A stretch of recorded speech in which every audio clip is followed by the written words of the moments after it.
Hi there, it's Colin, Mile High Modern, checking in. Now we're in July, halfway through the year, marking where we have come in 2024, talking about where we are today, and then hopefully these are some tidbits, pieces of information you can use to navigate what we might be looking at for the remainder of the year. No one has a crystal ball, but I assure you that if you've been following the market or you follow it as closely as I do, there are some trends and some likely surprises coming in the third and fourth quarter that I would be prepared for if I was going to be buying, selling, and buying.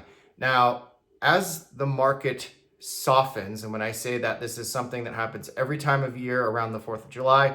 I think this year in certain local markets, it's going to be more pronounced because we have a lot more inventory on the market. There's less buyers out there. Interest rates remain high. And so we're going to see more spillover inventory month to month and probably from 2024 to 2025 in certain markets. If you read the blog or my text below, you'll notice we're seeing some softening in price points, higher price points in Boulder. And then certainly if you're talking about hyper local markets in Denver Metro as well, there's homes and areas that I would expect to go under contract in a week, 2 weeks that are sitting at 45 days on market.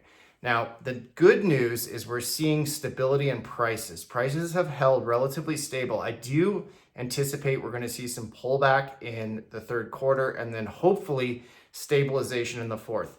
That is one thing that I'm on the lookout for, is if we continue to see retraction through the end of 2024, what does that mean for 2025?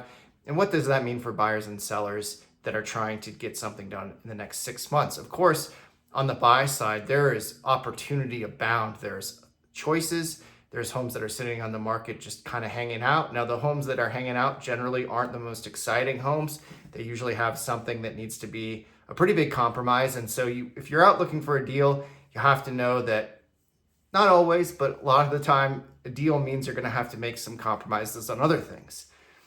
That said, buy side is getting stronger. I wouldn't say we're in a buyer's market, but we're in a very buyer-friendly market right now. And I anticipate that's going to continue throughout the rest of the year, which leads me to the next side, selling.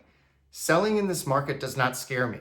Selling doesn't scare me because my clients are prepped, positioned, priced, and marketed for success. Now, with more competition also leaves more room for your listing to stand out. So if you're pricing it really well, it shows better than all the competition, the photographs got more activity than any other listing in the neighborhood, you're going to have success. Not a bad time to sell, but certainly more curated strategy to consider. And definitely with pricing, there's going to be some pullback from the high comps in the first and second quarter of 2024 without question. Some exception, but generally. Lastly, this opens up when we see the balance of power start to stabilize. The sell-buy transactions are going to be a lot easier to execute these days. And this is something that's been kind of elusive in the last 3-4 years. Certainly opportunities opened up in 2023, but during the low interest rate environment, it was a extremely challenging dual transaction to get done. So if you're looking to make that move up, lateral move down, you want to capitalize on the equity you've earned, plow it into another property, this is a really important time to be looking at that, because you can write contingent offers. You can negotiate on the buy side. You can wait and market your property after under contract on the buy side. So contingent offers are being looked at again. Considerations in that regard as well. I'm setting my contingent buyers up for success by taking photos before we go out and look. That way we can market that to the potential seller. Makes it look like a more appealing offer. Anyway, hopefully you all followed along. A lot to digest here.